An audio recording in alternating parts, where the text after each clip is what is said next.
Order tayo ng bagong resistant band sa Amazon. Open natin. Tignan natin kung magandang quality. Naka-sale siya eh. Here's the one, the red one. I think it's the smallest one. And this is, I think, it's the black one. Next to the smallest, the black one. And the purple.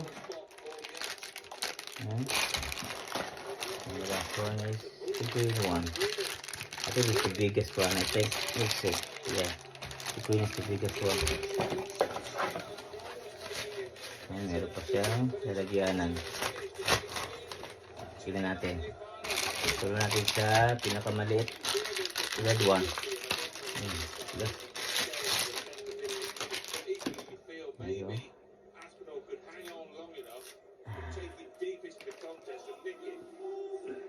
Not too bad. Magandang gawin tirador to. Yan o. It's nice. Very good. Good quality. And second one is the black one. There you go.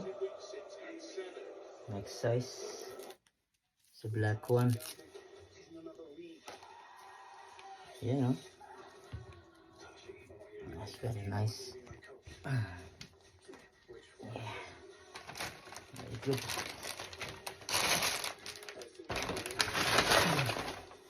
Next, first one.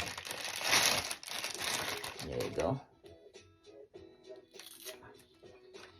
Luma na kasi yung dati ko eh. Yan o, kapal o.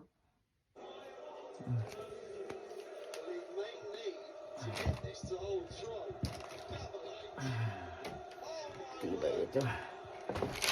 Next, green one.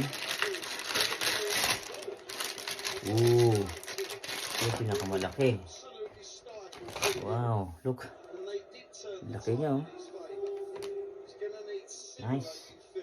Naka-sale siya, binigyan ako ng sale. So you only paid 18 pounds for all of this. Look, massive. Yan, gagamit ko to sa aking pag-achieve ng aking goal na makapag tawag dito, bar muscle up.